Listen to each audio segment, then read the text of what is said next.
Congressman Greg Steube, a member of the House Judiciary and Foreign Affairs Committee. Good to have you with us today, Congressman. Hey, thanks for having me. Well, let's talk about the Democrats' response to this leaked draft opinion, I should say. Here's House Speaker Nancy Pelosi, and some are accusing her of riling up these pro-abortion activists with statements like this one. This is about something so serious and so personal and so disrespectful of women. Here we are on Mother's Day, a week where the court has slapped women in the face in terms of disrespect for their judgment about the size and timing of their families. I mean, actually kind of tame there from the House Speaker, maybe a poor choice of words, but Congressman, I mean, some of these protests could be perceived as illegal. And we often see here, too, you know, how the left doesn't really respect the public square. What is the public square and what isn't the public square? Yeah, and this should be happening at the public square in front of the Supreme Court. Since when is it okay to show up at Supreme Court justices' homes and protesting them with threats of violence and all these type of things happening? You know, if the situation was reversed and there was a bunch of conservatives outside the homes of liberal justices protesting, that the D.C. Metro Police would be shutting them down and kicking them out. But we are in a political system now where the far left can do whatever they want, violent protests, Antifa, Black Lives Matter. We saw all of the violence 2 summers ago, the summer of 2020, where they attacked federal courthouses, and the left calls that peaceful protesting. Yet when conservatives simply walk into the Capitol, they're in solitary confinement, and we call them domestic terrorists. It's quite the divide right now of the political machinations in our country, where Democrats call for this type of behavior from the left, but when conservatives speak out, just speaking out peacefully, they're called domestic terrorists. And it seems to be widely accepted and promoted even on mainstream media. You had over the weekend, Congressman, on CNN, Senator Kirsten Gillibrand accusing conservative justices Gorsuch, Kavanaugh, and Amy Coney Barrett of actually lying, she says, under oath during their Senate confirmation hearings. Here's her comments.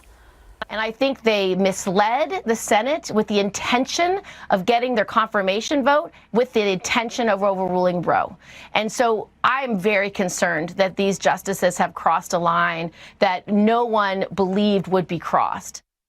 That's the narrative they're portraying, when in fact, really, these justices just refuse to pledge a position on particular cases. Not quite the same as perjury, is it, Congressman? No, it's nothing like perjury, and they are prohibited from saying specifically how they would rule on a specific case because of judicial canons and judicial ethics. So they're not allowed to say how they would rule on Roe v. Wade, because it's a case that will likely come before them. So they absolutely did not lie under oath. Again, this is the left trying to perpetrate violence and trying to perpetrate hatred against justices who are just doing what they believe is constitutionally correct to do. So if this ruling comes out, which, going back to court-made law, this was all, Roe v. Wade was made by the court. Congress has never said that you have a right to abort a living child. That's never the law of the land. Roe v. Wade was court-made law. And if it is overturned and pushed to the states, for the states to have their elected officials to determine what is best as it relates to abortion, that is absolutely the function of the states and the function of the Constitution. And I hope that this release of this information and now these bullying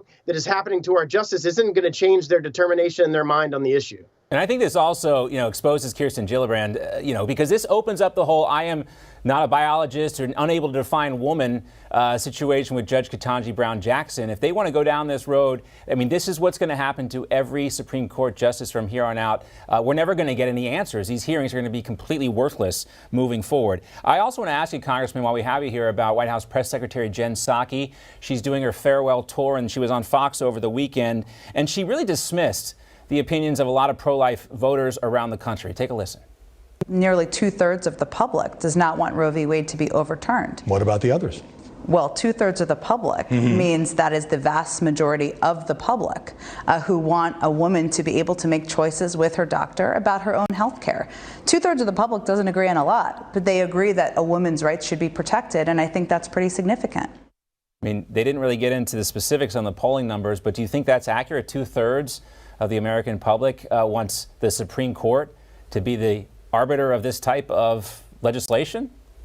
That's absolutely not accurate. And the real numbers are 80% of Americans don't believe that a woman should have an abortion after 3 months of or the third trimester of her pregnancy. Over 53% support banning abortions after 15 weeks when the child can feel pain and has a fetal heartbeat. So there's a ton of polls out there that support the pro-life movement, and the majority of Americans support pro-life restrictions on abortion. And again, the states should have the right with their elected officials, and the elected officials that have been elected by the people to represent their views to make this determination, and not a court.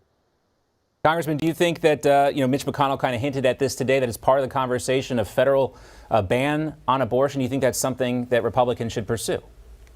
No, I think it should be the state's decision. I think if this happens and Roe is repealed, each state, like states like Florida and Texas and Mississippi, which is, the precipice of this particular Supreme Court case, should determine for themselves what the laws are going to be as it relates to abortion in their states. It should absolutely be a state issue, should not be a federal issue. Yeah, I think that's the consistent line of thought here, but not everyone is consistent on this issue all the time. But great to see you, Congressman Greg Steube from Florida. Take care.